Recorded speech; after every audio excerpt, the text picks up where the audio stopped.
Hey everybody, this is Big Bill coming to you from Model Railroading Live, the number one model railroading show in the world. And I welcome you back to the second part of Small Layout, Big Opportunities. This is part two of a series that was started last week with my good friend Tommy Kay. And hold on, let me get my phone together here. And let's see, what are we doing here? And, uh, and John Barrington. And tonight's also, they have a special guest in the house, Scott Thornton of Proto Throttle will be here to discuss designing a small layout. That's part two of the show. So it's September 19th, 2020. And without further ado, let me bring Tommy Kay on to start things off. Tom, welcome, and thank you so much for having to do this again. Hi, Bill. Yes, thanks. Sorry we're a few minutes late, but as you know, on the railroad, you can always run late. You can never run early, I think Mussolini said that. especially with timetable and train orders. But we're not going to go there tonight. We're not going to talk about timetable and train orders. What we're going to talk about tonight is factors to consider when designing a small layout. And let me start off first also by saying some comments were, what size is small? What does, is there a small, medium, and large category when it comes to layouts? And there's not really. Basically, to make it simple, I try to say a small layout is something that will fit in a bedroom, typically 10 by 10, or we'll say 10 by 12. Once you get outside of a normal, we'll say normal size bedroom, then you're looking at probably more of a medium size layout. And then once you get over, say, 20 by 20, which is 400 square feet, now you're looking at large. That doesn't mean that you can have a large room and have a small layout in it. Scott's a perfect example of that. If you look at his layout room, it looks large, but his layout itself is actually relatively small. It's very, very simple, nice, clean operations. So it's very difficult. Some people will take a bedroom and put a helix and put two levels. Well, the complexity has gone up. That starts getting a little bit outside of the small layout category, if you will. But we're not really looking to define things as small, medium, and large. What we're looking to design is an achievable layout, something that is right for the modeler. And what's right for me is not necessarily right for John or for Scott or for any of you. So you need to design what is right for you. And what we're trying to do is bring up some points to consider when you're thinking about your dream layout. You may find that dream layout becomes a nightmare because you've bit off more than you can chew, or you don't have the skills or the knowledge or the time or the money or some of the other things that we talked about last week. So we're just trying to give you a little more information so that maybe you can make a better decision as to what works for you. So what we're going to talk about today is factors to consider when designing a layout, trying to select maybe a prototype or freelancing your own layout, some industries that would be good on a layout. Some lend themselves better to a model railroad than others. We're going to also talk a little bit about layout construction methods, hand laying track, a little bit of electrical, but this is not going to be a how-to on to do DCC or DC or whatever, but we're just going to talk about a little bit about that. And then each of us is going to review our track plans and some of the decisions that we made when we were designing our layout. One of the first things that pretty much the three of us here, and probably Bill included, is the biggest thing is probably keeping it simple. What happens is everybody gets a blank sheet of paper or the computer screen, and they decide, let's draw some track. Let's build a layout. And you say, well, I've only got so many feet, so I want to put this in. I want to put this in. Well, you've got a whole list of things that you want to put in there, but the reality is it's not going to fit. Once you start drawing it out, you're going to see that it's probably not going to fit. And I know that I've fell into that. I have this great design. Oh, this is going to work and everything else. And then I get into a battle with the tape measure. And the tape measure, you can cut it, you can do whatever you want, but it is what it is. You cannot get away from the battle with the tape measure. And so one of the things that you also want to do is don't crowd the space. A layout looks more realistic if you leave some open space, and it's really hard to do when you're drawing. Well, I can get one more industry in over here, or I can do this, but what happens is it starts to get crowded and it starts to look not so realistic. And John's got a couple of things there with his layout where he left a little open space in where the industry is there. I don't know if you want to show us your layout there, John, where you've got some, we're going to call it some negative space or some open space. Sure. So with mine, let me kind of back out so that it kind of focuses.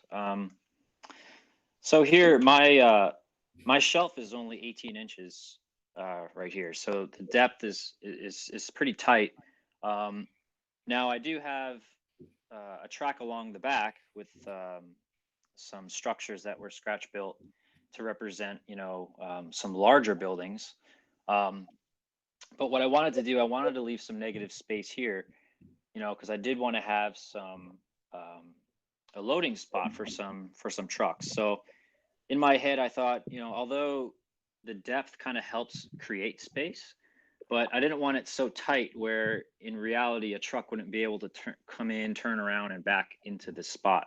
So that was just something I thought of there, as well as not trying to crowd the space. So it kind of gives you a little bit of depth. And again, we've got this track here, which we'll go over a little later. But yeah, so a little bit of empty space here with some road and some track embedded in the road, which helps with space as well.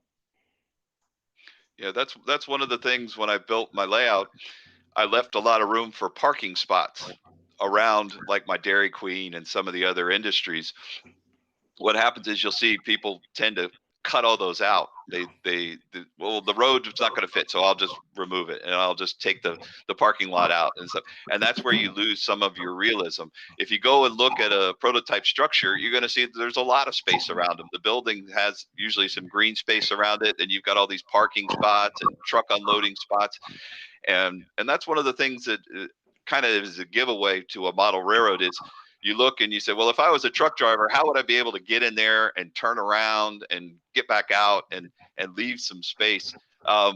One of the industries, and I'll show it here in a few minutes while Scott's talking, is a lumber yard.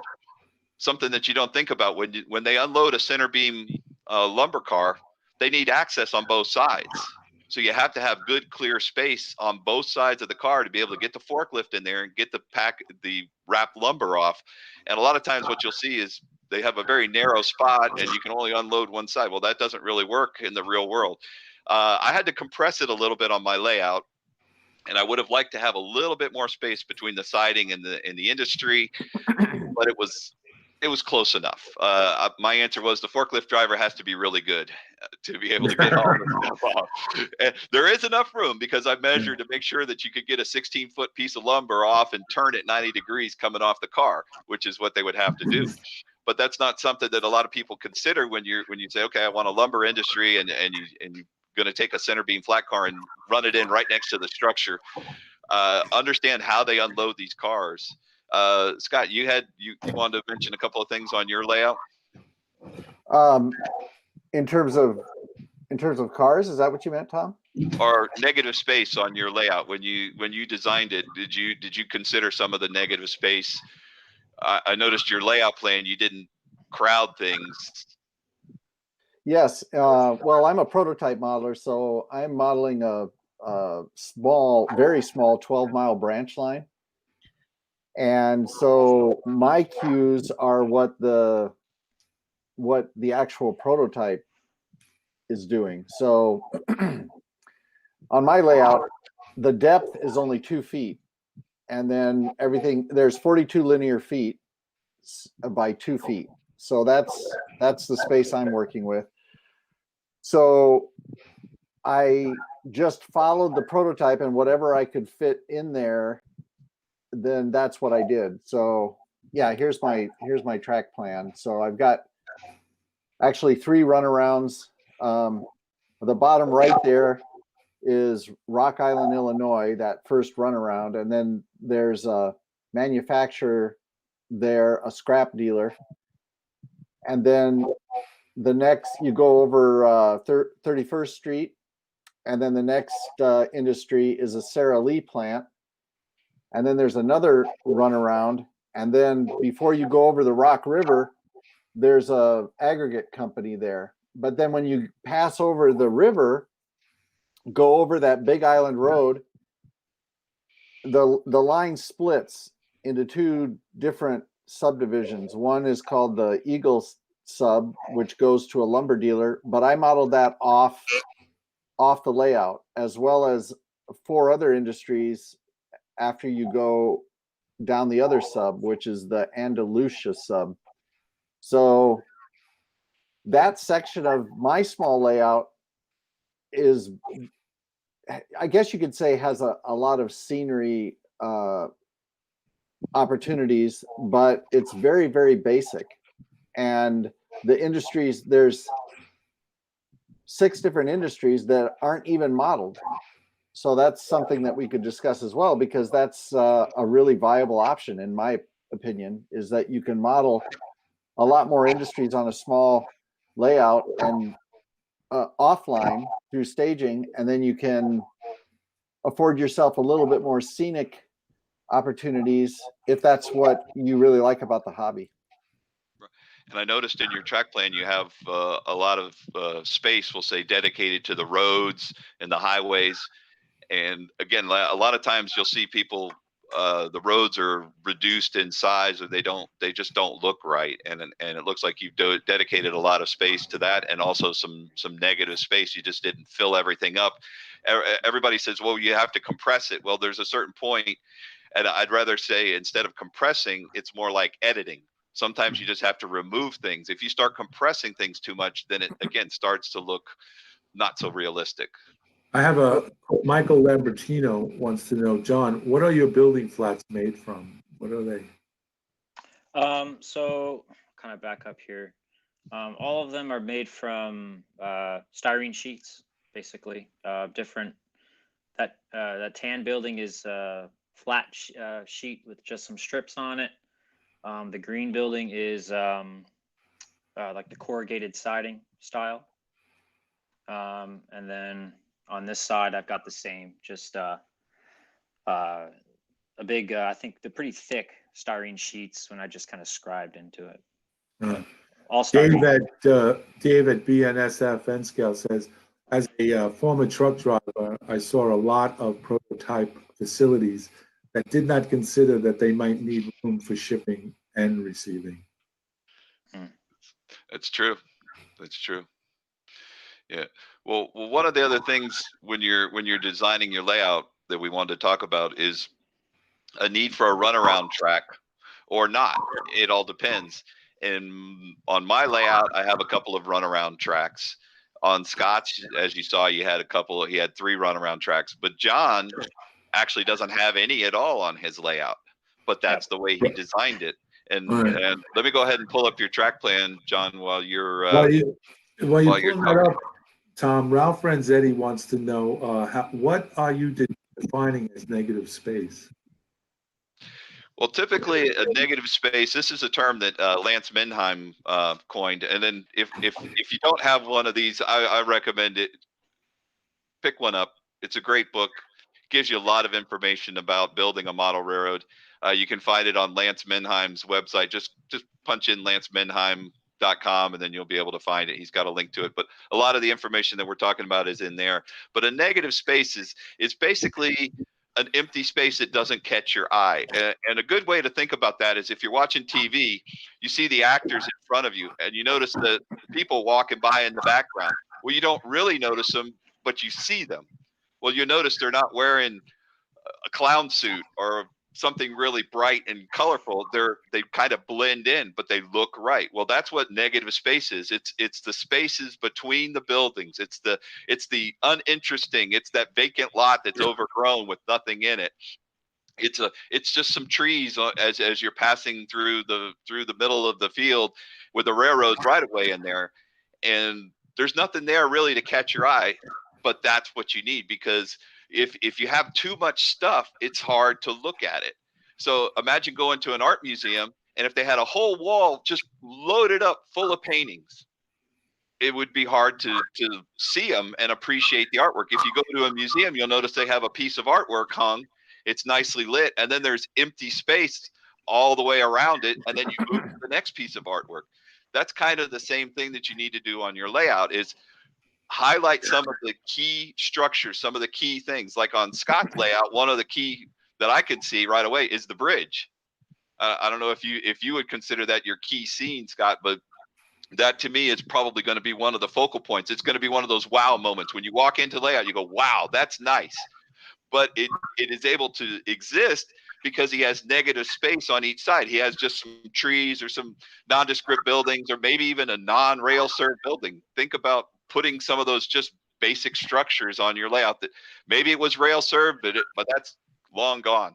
So think about those kinds of things, and that's the negative space. You can get negative space by just putting parking lots around the building, and that's some of what I did. Even with a small layout on, I'll show you on my track plan. Coming up to the bridge, there's some negative space on each side of the bridge, which is located over here, which is the Etowah River. If you've seen some pictures of my layout, there's a lot of pictures. Again, that's probably one of my signature scenes, but on each side of it is just some trees and it's not a huge area. It's maybe a foot, 2 feet on one side, maybe a foot on the other side, but it helps offset and has your eye focus on that signature scene. So that's what negative space is. And then like what John did on his layout, where that empty parking lot, which has some trucks in it, there's a lot of empty space in front of that building. He didn't just load it up full of track and extra switches and other buildings and stuff. He left some space around it. And the same thing with coming into we'll show it a little bit later, into your transloading facility.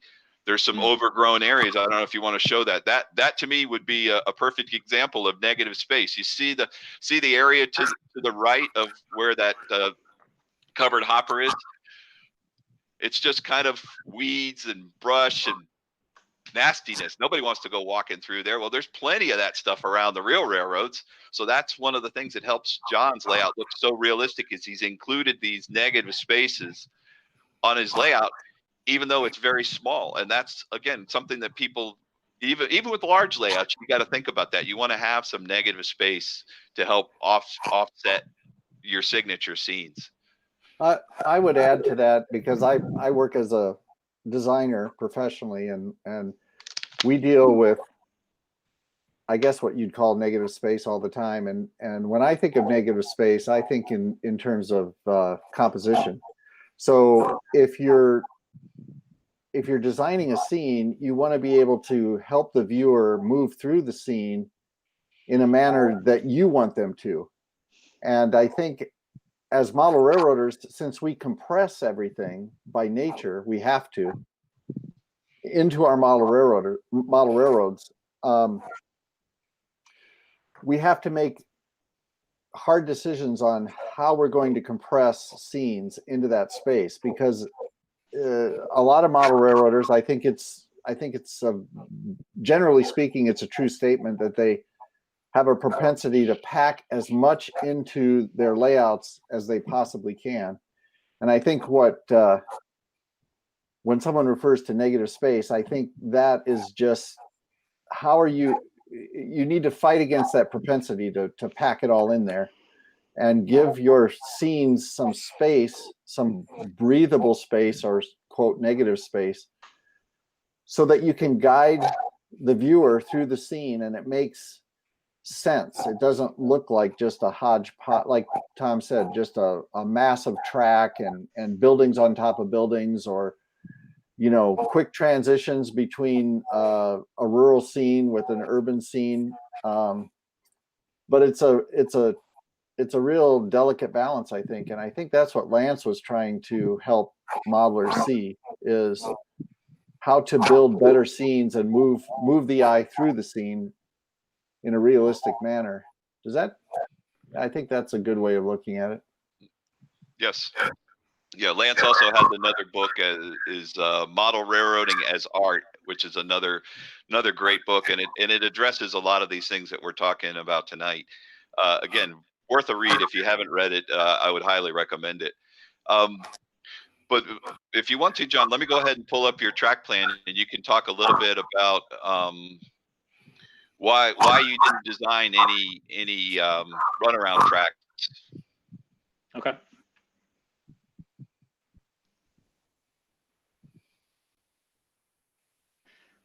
Okay. So there's kind of a real basic track plan of what I've got going on. I guess it's kind of hard to tell, but the original layout started with the top, I guess, left-hand side, I guess you will. It was originally just 18 inches deep by 8 feet long. And you could see that even then I was really limited on what I can do and what I can move cars around, you know, because I don't have a runaround, like we said. I'll kind of get into that in a little bit, but I immediately saw that I needed more space, especially on the right. So I added a little extension, kind of scenicked it very lightly and forced myself not to put any industries or anything there.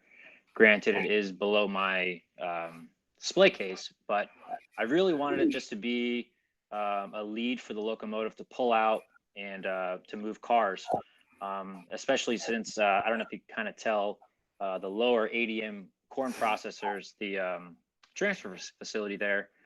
It's kind of challenging to switch that because you could fit 3 or 4 cars in that spot, although you don't have the room to pull them out. And I know that's a realistic thing, or that's a thing in the real life they deal with, is not every lead or every spur is big enough. So you have to plan out your moves a little more. Let's see. The new extension on the right that kind of turns it into an L. That was challenging. As I was starting to plan it, I'm thinking in my head of all the opportunity I have and how much, you know, it's almost doubling my space. But in reality, I was really only able to fit 2 more industries, kind of without overcrowding things. So as you see, I've got a transloading facility, which we'll kind of show a little later. Tom, I know you want to go over that in depth a little more, but transloading facility up front without any structure there, and then which doesn't block the large structure against the back wall for our foods. So really only gave myself 2 more industries, pretty small industries, but it did give me a really long track that I use for my interchange. So that's where I switch the cars out. That's where, you know, again, this is a freelance setup. I don't go over any or model after any prototype here. So this is where the, you know, Class 1 railroad or whoever would come in and drop off cars during the night or whatever, and the rail serve crew will then move the cars around during the day and put the outbounds back on that interchange track. But yeah, that's the track right in front of Ferrara Foods would be the interchange track. But I don't have a runaround, and I did that on purpose because I kind of wanted to keep it simple, and I wanted all my moves in one direction, which gave me kind of more room on the left side of the layout and just using the right side as kind of a lead, if you will. Yeah. Well, a lot of prototype industries or industrial parks are set up this way, where all the turnouts are all facing the same direction because it makes it easier on the crews to switch it that way. So what you do is you come in and everything here is a trailing point move for you, so it's easy to switch, and then when you finish switching, you just do a shove move back to the interchange. Yeah, exactly. And I also again didn't want to cram it with track. I probably could have put another industry, you know, at the top of the new extension, but again, that would have I would have had to do a runaround, and that was kind of in my original plan, was to maybe put the runaround kind of where the transloading track was, but then I ran into issues where I didn't have enough room to actually put any cars there. And even if I did a runaround, it would be very tight once you consider in the turnout space and leaving enough room at the end for the locomotive to pull and actually run around the train. So you cut up at least a couple feet there, and it kind of defeated the purpose. So that's why I decided just to keep it all one direction. Mm-hmm. Yeah. Well, it works very well. I've operated on John's layout, and it's a very nice setup, and lots of challenging switching, and just switching this one layout probably can take over an hour, depending on how long you take to do the steps, and if you have to respot. And we'll talk about that a little bit more in the operations show. One of the other things that we wanted to talk about and let me go ahead and stop sharing this here if I can, is you want to establish some minimums. And again, that's up to you as to what you really want to do. But the biggest thing is establish those minimums and stick to it, because it's awful tempting to cheat. Well, if I use a number 4 turnout and an 18-inch radius, I'll be able to squeeze this one other industry in here, or you'll end up regretting it. So set up your minimums, whatever they may be, whatever works. Again, it depends on the type of equipment that you're running. One of the things with my layout is it's only 4-axle switchers. The Georgia Northeastern only runs 4-axle switchers. So that helped. I could go with a little bit tighter curves because they're not trying to get these large locomotives bending around these tight curves. The same reason on the prototype that they don't allow large locomotives, they don't allow 6-axle locomotives, because the curves are just too tight, the grades are too steep. They just don't work. Well, the same thing on my layout. I've put some of the larger locomotives on my layout, and it just looks wrong. It's not right. So if you're going to run larger locomotives, these big GEs that everybody likes to model, and the manufacturers love to make them, if you're going to do that, you may want to consider larger radius curves, and that may impact your design. You may end up having to, cut some things out. It's a hard decision to cut stuff out, but in the long run, I think you'll be happier if you do that. What you really want to do is draw up. I talked a little bit about it this earlier. Is draw up your plans on a computer, or draw them up to scale. A lot of people will draw up draw out a room and then start drawing track in, and what you'll see is the radiuses are really tight. The switches are nowhere close to even a number 4. They're probably more like a number 2 or 1. They're very steep. That's where a lot of people get into trouble. And again, the reason why I know that is because I did the same thing. I drew in some turnouts, and then the reality came in when I started trying to figure it out with a real turnout, or lay it out full scale. That's the other thing, is get some templates of the turnouts, print them out, and lay it out full scale on craft paper or whatever. And that's what I did with my layout. Once I had the rough track plan designed, and I drew it by hand, I drew it on grid paper, and then I took that and translated it full scale onto some craft paper. And that way there, I knew exactly where these turnouts were going to fit and how the track was going to look. And it really, really helped. And then when I got ready to lay the track, I just transferred the template, if you will, to the bench work. And it was really fast and easy. And I had everything kind of already planned out, knew where it was going to be, how many cars would fit on a siding. That's the other thing, is take some of the cars that you're going to spot and actually put them on the siding. A lot of times people just don't account for the car lengths, and you say, oh, well, that'll be long enough to get 3 cars in. Well, did you count how long they are, plus the couplers and all this stuff? Well, if you end up with 2.5 cars, that really means you only have 2 car spots. That half a car length, you can't use it. I have a comment from You Are Naked. I think that people tend to crowd things in because they want more railroad than they have space for. The same reason that manufacturers structures that make things that run on 18-inch radius in HO. Hello, Vinny V's in the house, BNSFN 6951. Hello. It says here, Paul Lawson wants to know, say, John, have you ever think about cassette staging, something like Tom's on a new extension? Yeah, actually, the extension here with Ferrara Foods was actually just going to be that. It was going to be removable, which it technically can be removed, but I just leave it up. And then naturally, I ended up putting Industries and Scenic and everything. But then I found that I could pan around here and show that I do have a little bit more room to probably do a little bit more extension. But then I get into my workbench area, and I did not want to crowd the area. Yes, I can make a removable section, but I kind of added it into the actual track plan. Just figure, well, I've got this long track here. I might as well just use it for the interchange. But yeah, I did think about it. And the new layout 2.0, whenever I start building that in the future, definitely have some removable cassettes. But I know Scott and Tom both have pretty well set up removable cassettes. Yeah, you want to talk about that a little bit, Scott? Yeah, I've got 3 different cassettes or staging platforms, I guess you'd call them. And you can see one right behind me. Well, you can see part of it right there.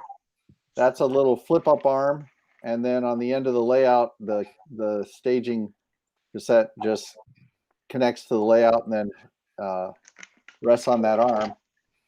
And that's what allows me to bring a small train onto the layout. And then as it traverses through, there's, like I showed you on the track plan, or you showed, Tom, there's 2 different short staging cassettes, if you will, that take cars and represent offline industries. And it's going to work out really nice, because that way I can model a lot more car types and variety.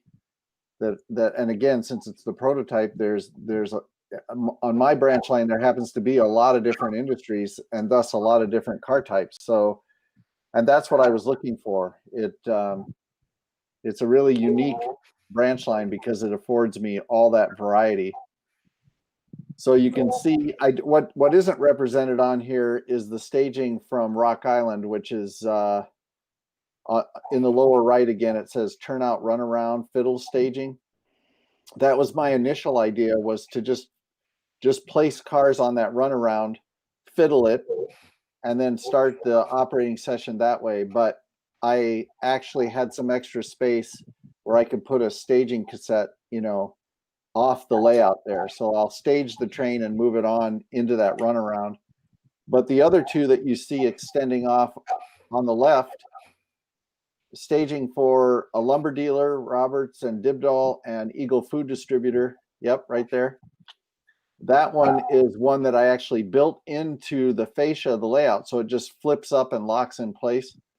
And then the one on the far left there, underneath the I-280 interstate overpass, that one, on the layout plan, it's represented by a single track, but it actually has another runaround on the staging cassette, so that I can get my engine turned around when the engine goes engine forward. But on that staging cassette, I've got 4 different industries: Interstate Chemical, Country Stone Landscape, Miller Container, which builds cardboard boxes, and Steel Warehouse, which takes steel coil cars. So I have a huge variety and lots of opportunities for fun operation to be shuffling cars back and forth between the staging cassettes and that runaround that you see there. So Yeah, I think I really like how, a staging cassette in your case isn't only just for, in my head, I always just thought, okay, well, as an interchange or getting cars away. But I love the fact that you could, model, not even have to model certain industries, but yet you could still have the cars moving through the layout, but just having one removable cassette just to, have an offsite industry. So that's pretty good. That's perfect in a small space. Yeah, one other thing I'm going to do when I get to the operation stage, I'm not there yet, but when I get to that, is I'm also going to take some of the cars, for example, and I don't know if we're getting too far off topic here, Tom, but like I've got large center beam flats for the lumber, and I'm going to represent loaded cars and unloaded cars by having the same numbered cars, two of the same numbered car. One will be empty, one will be loaded. So when we're operating, and you can do that when you have a small layout, because you don't need a lot of rolling stock like a large layout would. So I can afford to buy 2 of the same numbered car, load one, model that, and have one that's unloaded. So when it goes off into the staging, let's say a loaded car delivers, and then later in the op session, I can just, with the 5-finger magic lift out, I can take the loaded car off, put the unloaded car on, the engine goes into staging, and it represents that, the car's been unloaded. And so that's an advantage to a small layout. Right. Well, one of the other things we wanted to talk about, and you would be good to talk about this, Scott, is reasonable curves and turnouts. On your layout, I know you had to squeeze it a little bit to get a reasonable curve. Now, from my standpoint, if you read the different track planning books, John Armstrong, etc., typically a 24-inch radius curve in HO is considered a reasonable or a normal curve. If you Right. go larger than that, that's great if you have the space, but there's some trade-offs with that too, because as you start making the curve, unless you want to put a curved turnout in there, you've eliminated some spots where you can have just your standard turnout. Mhm. So sometimes you want to bring the curves in a little bit more, create a straight section. Now you can get a turnout in there and you can serve an industry. Number 6 turnouts also work pretty well. You need to consider the diverging route. And if you go with like a 24-inch radius curve and then put a number 4 turnout in there, your minimum's not really the 24-inch radius curve. It's the number 4 turnout, because the diverging route is actually sharper than a 24-inch radius curve. Very true. And also, again, we mentioned this last time, putting easements in. If you put an easement in, you can actually get by with a little tighter curve because you have an easement coming in and coming and going out of it. And again, that helps offset some of that tight curve. If you want to talk a little bit about your plan there, Scott, and I'll go ahead and pull it back up again for you. Yeah, well, I solved that problem with my small layout by hand laying my track. And I hand laid for a couple reasons. One, I always wanted to try it. I like the look of it. And although there's some fantastic looking track where people have used manufactured track, and I think it's great when somebody can make that look hyper realistic. But for me, I wanted to always try to, I just wanted to hand lay. But one advantage of hand laying is you can fit whatever size turnout you need for the space. So that's what I did. I basically just, as you can see on the part over by the Milan depot there's one very large curved turnout that I built. Yes, right there. And then if you go up to the consumer's aggregates, that was another large curved turnout. And then over by the Sara Lee plant, it's not represented on the layout plan, but on the actual track plan, there's a very large, I think number 12 turnout that I built into that runaround, that curved runaround. And by hand laying, you can really maximize your space, because you can build those parallel tracks, very close together, and transition with your easements through the turnouts. And that's what I did, and it worked to my advantage. So that's I have 22-inch radius curves on my layout, and I still have a problem with my long center beam flats where I have to modify the cars just a little bit to get them to go, to get through the curves without causing issues. But that's a compromise that I was willing to make. And unfortunately, since I have a lumber dealer on my layout, I had to use those long center beam flats. Yeah, now there's the one by the Milan depot when I was building it. That's a big curved turnout. Sure It is. And I can be honest and say it scared me to death when I started it. I thought, oh my goodness, how am I going to get all the geometry right on this baby? But another advantage of hand laying is if you don't get the geometry right, you can pull the spikes up and fiddle with the rail until you get the geometry right. And that was what I did. I just trial and error, keep working at it, walk away from it a little bit at times, and eventually it came out perfect. So that was fun. I have a question for you, Scott. Where is it? Chris Hendricks. He wants to know why you just don't have removable loads. Why the 2 separate cars if you so desired? Well, I'm not going to use removable loads because I'm one of these crazy perfectionist modelers where I want the car to look as realistic as possible. So I'm going to have the load on there. It's going to be weathered. It's going to be tied down. And I don't want to have to pull it off. So it was easier for me, again, since it's a small layout, I don't have that many cars, where I could buy two of the same car, same number, and then just have another super detailed unloaded car. And so that's what I'm going to do. Yeah, Robert Holman makes a statement. He says, it seems to me that the biggest difference between a small layout and an empire is the time it takes to get to a relative point of completion. Yeah, I mean, I always say this every time we talk. I would love, if I had the space, I know I would slip into the having a really big layout. But that's just me. I do appreciate the small layout that I built here because again, it got me into the hobby.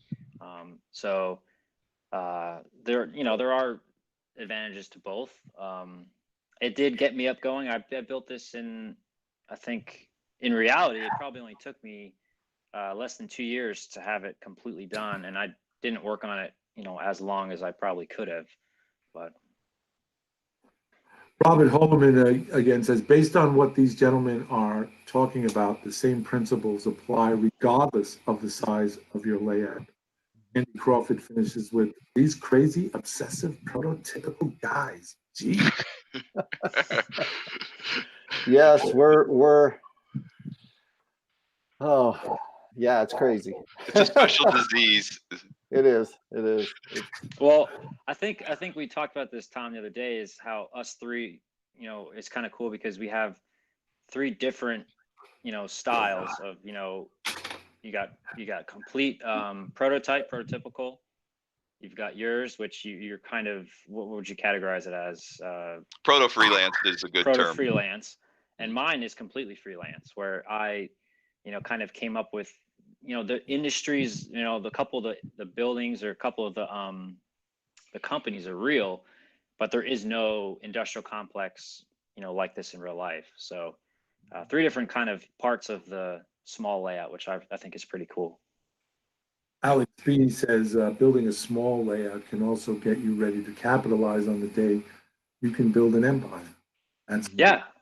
And that's Exactly. the big thing that I'm happy that I did this, because if I didn't just decide to build something small, I don't think I would have ever gotten back into the hobby, to be honest, because again, I'm still in my apartment. I probably still would just be sitting at the computer thinking, yeah, I'll do it one day. One day I'll finally start something. But, I just said, hey, you know what? I've got a little bit of wall space. I'm just going to build something, even if it's just moving the train back and forth.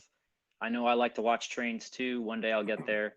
But for now, I'm really thankful that I decided to do it, because it really got me back into the hobby. So. Well, one of the other things that we wanted to talk about was when you're designing your layout is putting grades in.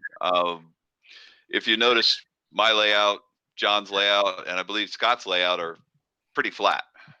And the way we're able to get away with that is we do a flat base, but I vary the terrain so that there's areas that drop down below the layout base, so it looks like there's more depth, and then you build some mountains and things like that.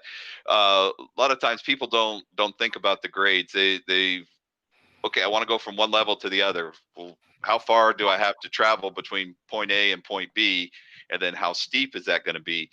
And again, people start thinking, well, if I raise it up a little bit higher, then I can get over the other track, and it creates a lot of complexity. So if this is your first layout, or if you want to keep it simple, recommend just going with one level, and you can vary the terrain around there so that you get away from the flat earth.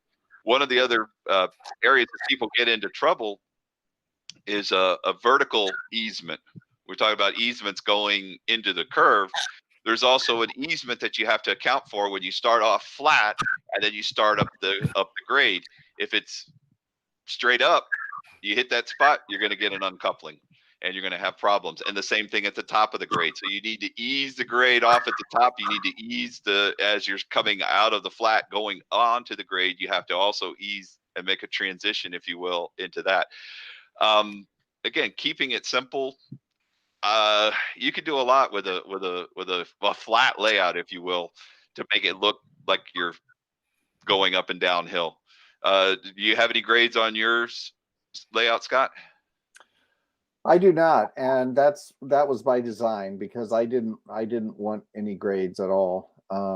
And the prototype actually doesn't have, there's no grade, so that was good. I mean, the landforms around my prototype undulate, so I could have modeled that, but I built in my signature scene, like you mentioned earlier, is the Rock River scene, and that one I built lower so that I could have a landform that went down to the river.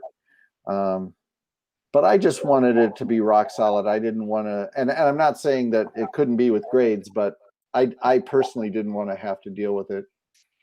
Mm-hmm. I like flat. Yeah. Plus I live in Iowa. I'm a flatlander. I like flat. Well, the other complexity that comes in is now you decide, okay, I want to put an industry here. Now the industry's on a grade, so now the car wants to roll one way or the other. So it creates a complexity that maybe you don't really need to deal with. So now if you've got that problem, now you need to come up with a hill brake, some way to go up, catch between the axles so the cars don't roll away. Yards is another example. Build a yard, you need to have a relatively flat. The real railroads tend to do flat yards, or they'll put a little bit of a bowl so the cars will roll to the middle of the yard. So that's something that you could easily do, but again, it adds complexity to your plan. The next thing we wanted to talk about was staging. Scott alluded to it a little bit.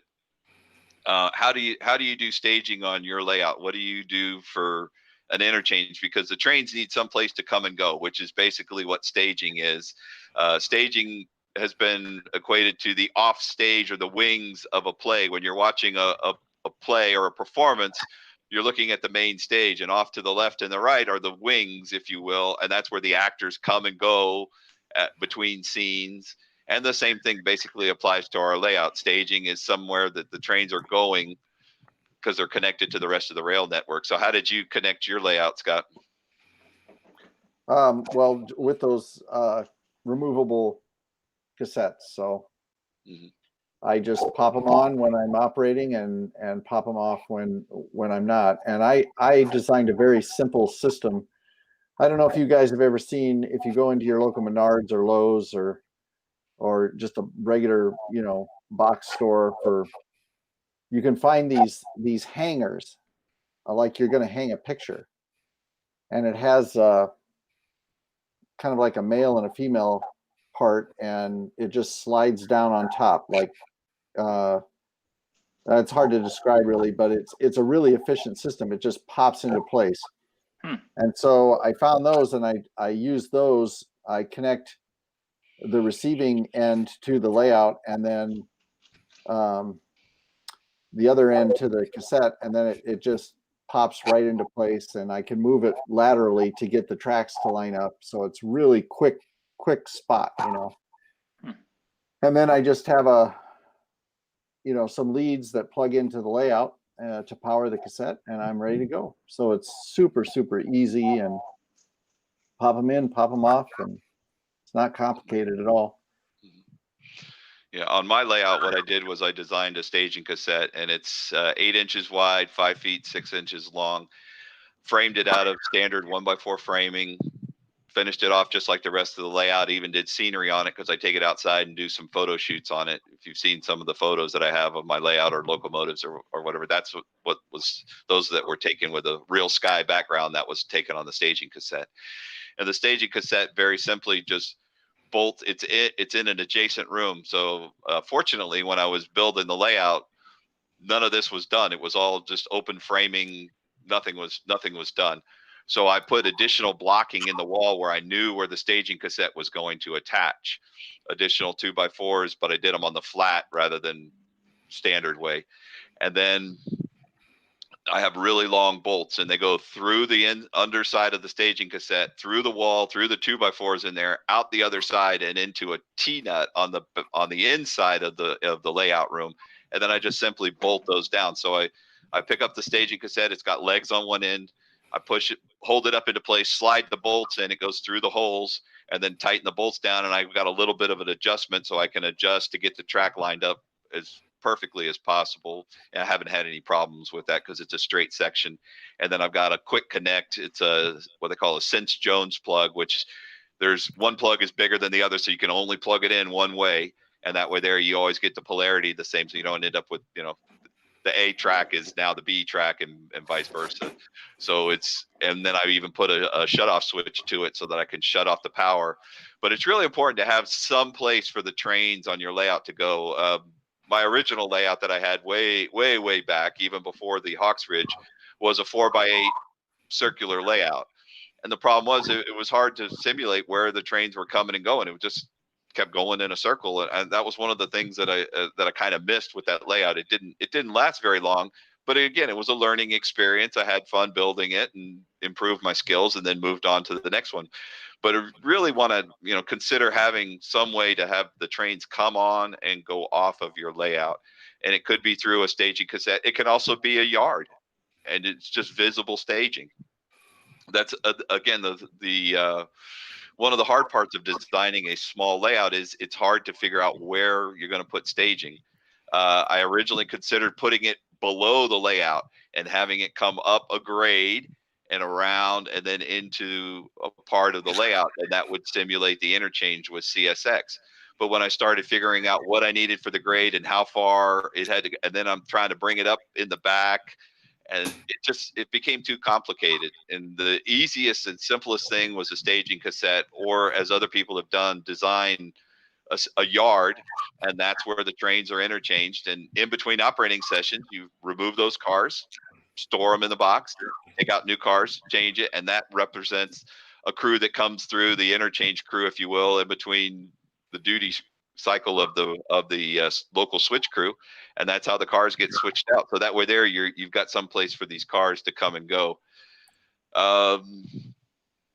You want to talk a little bit, Scott, about how you ended up modeling the Iowa Interstate, why you selected a prototype, or kind of how you came across that? Yes, well, I live in Iowa, so the Iowa Interstate runs on the former Rock Island trackage. So if you think about, for those of you who know Rock Island, you pretty much have the Iowa Interstate. The Rock Island runs from Chicago via trackage rights into Iowa on its own trackage, and goes across the state and terminates in Council Bluffs, Iowa. And in the Quad Cities, for those who know where that's at, it's on the east side of the Iowa-Illinois border, is the namesake town of Rock Island. And the Iowa Interstate travels through there, and there's a branch line that branches off in Rock Island, and it runs 12 miles south into Milan, Illinois, and that's the section of the railroad that I model. I've always liked the Iowa Interstate. It's a very unique and interesting regional railroad, and my goal was to model a small branch line for the space I had, and I purposely wanted to design a small layout. Yeah, here's an actual Google map that shows the portion of the branch that I model. So there you have Rock Island, and the Mississippi River is in the upper left there. And then I model the red line, and then the green line, if you can see those, is the staging.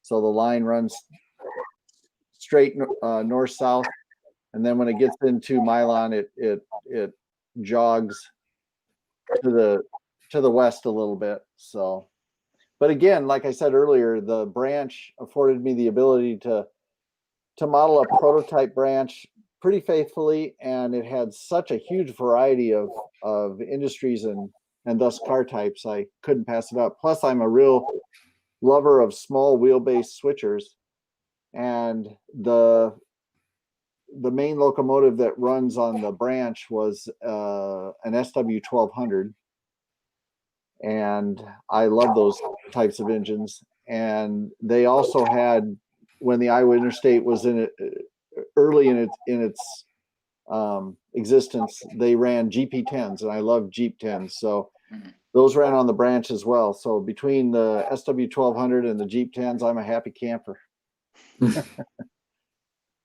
But Tom, I just sent you a photo, if you want to do this in real time, that shows those staging connectors. They're hard to describe, but a photo is worth 1,000 words. So if you happen to see that, when you get a chance, you can pop that up and see if we can do that. Oh, Tom, I think yeah. You're muted, Tom. We'll have to get that on the next one, because it's going to be a little complicated for me to get in there and pull that up for you. Okay. But we'll show it. We'll show it on the next show. We're gonna have to do a couple of these, because we're going a little long. But I think hopefully it's a good discussion. Hopefully you guys out there are enjoying it and kind of getting to see a little bit behind the scenes and the thought process, that how each of us came up with a different design. We want to talk a little bit more, John. How did you decide to freelance, or why did you choose freelancing over saying a little more prototypical, if you will? Yeah, so with me just getting back into the hobby, my mind would change every day on what I wanted to do. So instead of committing myself to one thing, which again, you don't have to, but I thought, well, if I'm going to spend all this time and put the detail in, I'd really like to kind of narrow down a spot where I want to model. So I came up with the idea of just modeling one industry. Originally, it was just going to be a bottling facility. Just so one industry with a switcher that just switched out the industry with multiple spots, and then it kind of grew with a couple other industries as well. So that's where I am now. Again, this is still new for me. So I model RailServe, which is just a company that will actually switch out large facilities, industrial style switching. So that's what I did. I wasn't really sure what I wanted to do. Now I kind of know. The longer I've been in the hobby, it's only been a few years, but I kind of have an idea now what I really want to focus on and work on for the next layout. But I really recommend that if you're, if you want to model something and you're just not sure what, try doing, one industry or two industries or an industrial complex, and have a little yard switcher, SW1200, like Scott was saying. That's all I have here. I do have a GP7 that I've been working on forever. That's almost done. That will also do some switching. But so yeah, I wasn't really sure what I wanted to do, and decided to kind of focus on something small for now. Are you going to freelance, John, on your next one too? I'm thinking I'm kind of torn between, again, another style freelance of this, or kind of getting into more prototypical, kind of maybe do proto freelance, maybe try to get as close as I can, but again, I'm still not really sure. Yeah, your layout reminds me a lot of the Chicago Terminal Railroad. Mm-hmm. Are you familiar with that? Yeah, I've seen it. Yeah. Yep. Yeah. And there's a lot of those out there. They only have one or two locomotives, and they'll get the cars during the night or whatever and switch out throughout the day or at night. But yeah, there's plenty of opportunity with small little operation like this. Mm-hmm. Well, that's the thing, is you want to try to select a prototype or freelance railroad, but if you freelance, you still want to look to the prototype to get ideas and see how the prototype actually did things. And the more you lean towards the prototype, the more realistic it'll look. So I did that on my previous layout. My Hawks Ridge layout was all freelanced. It was just kind of what fit. It was just, well, let's put something here, let's put something there. And there were some areas that needed some improvement. We'll say it was a little too crowded. I fell into the typical trap of trying to put too much into the space that I had. So it suffered a little bit on the realism side, although it was still a fun layout, and crews enjoyed operating on it. But again, I wanted to keep it a little bit more prototypical with my next layout. So this layout of pushed it a little bit more towards the prototype. Now the track plan's not exactly like the Georgia Northeastern. What I did was I focused on 3 main areas of the Georgia Northeastern, and that's what I built my layout. I have Marietta, which is the switching area. Then I have the yard over here, which is Tate, based pretty close on the way that it's set up there, and then the Marble Industries over here in Marble Hill.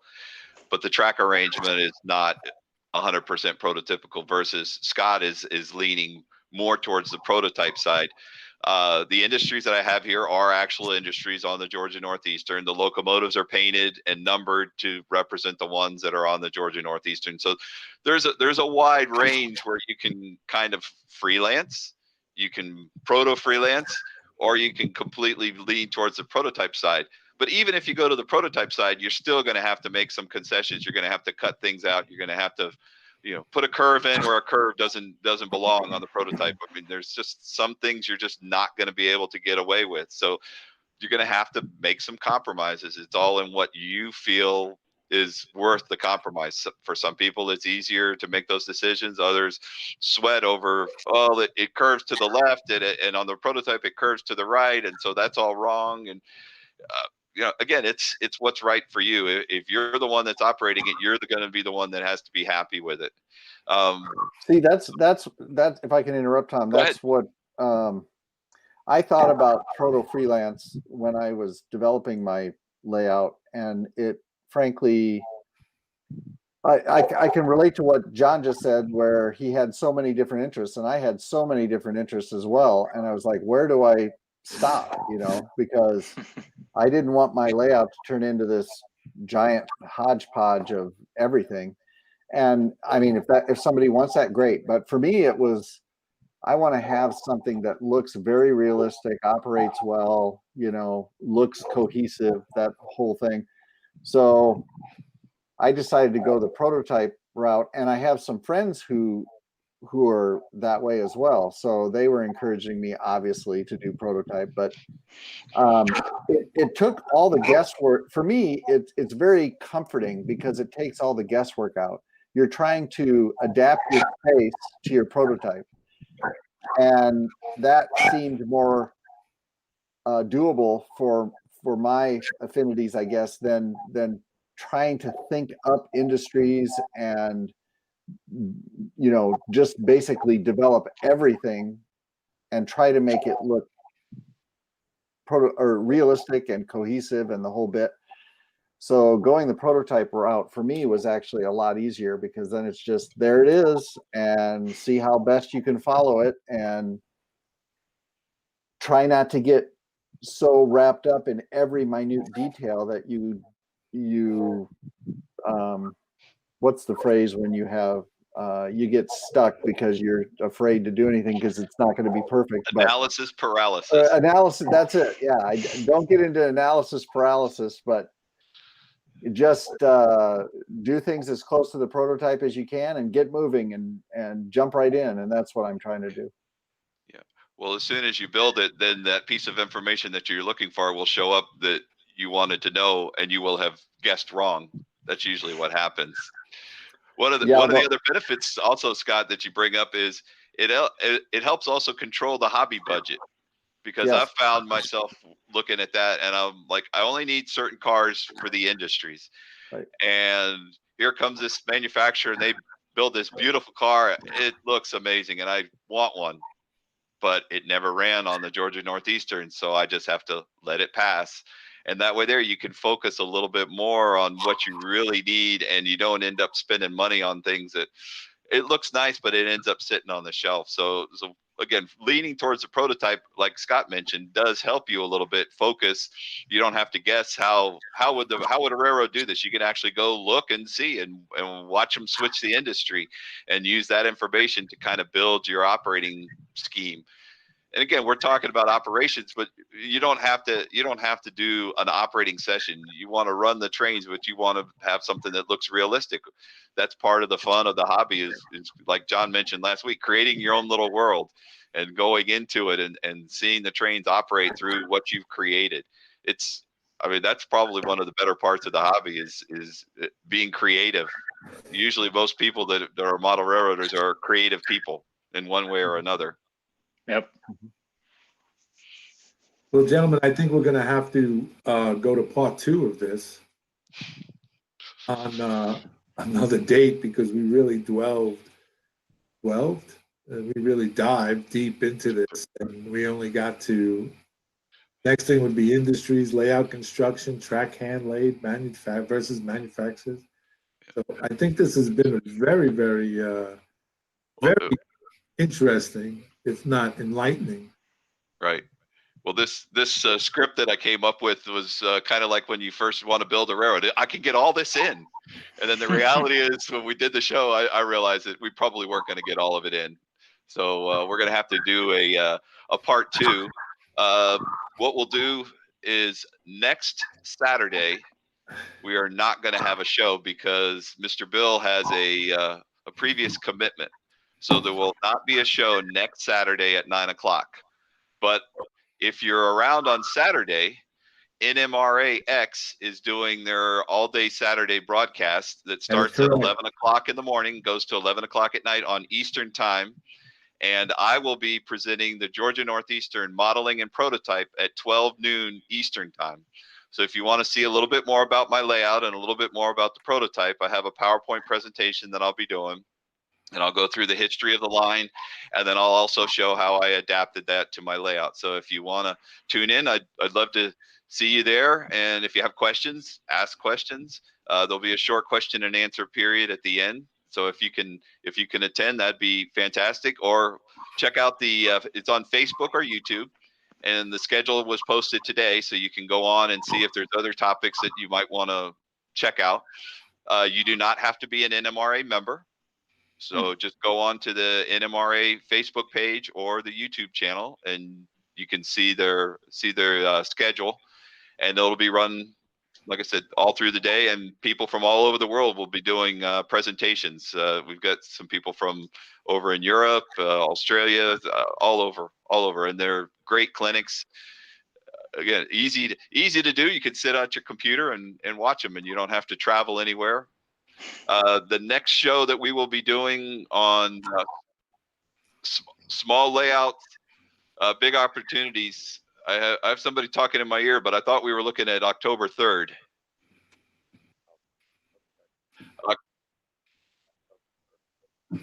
Okay, so we'll do October 3rd, and that'll be at 9 o'clock.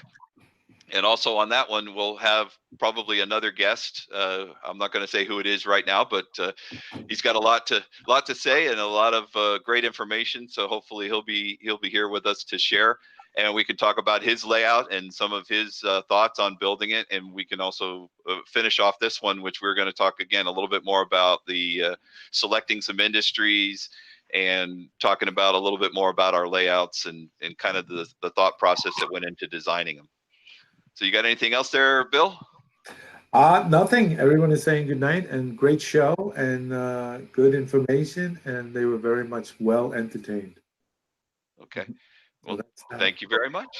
Well, thank you, and thank you guys for tuning in tonight. I just want to make some announcement. We just want to apologize to Rod Stewart again. We were supposed to have him on, but due to time constraint and overlapping of this topic of prototypical operation and staging and all this stuff, we weren't able to get you in. So Rod Stewart, maybe next time. We do apologize sincerely from Model Railroading Live and from the gang here. We wanted to get you in to show your Beverly Hills layout and how you did it, but next time. We want to thank you guys out there for tuning in on Small Layouts, Big Opportunities. As Tom said, we will be back October 3rd. 2020 at 9 p.m. Eastern Standard Time. I want to thank you, gentlemen, for taking time out of your busy schedule to come and share this information and to share your layouts and share your knowledge. It's great. We love it. We're going to keep doing this. It's really good. From all of us to all of you, be well, be safe, be blessed, and we'll see you guys on the radio. Good night. Good night. All right.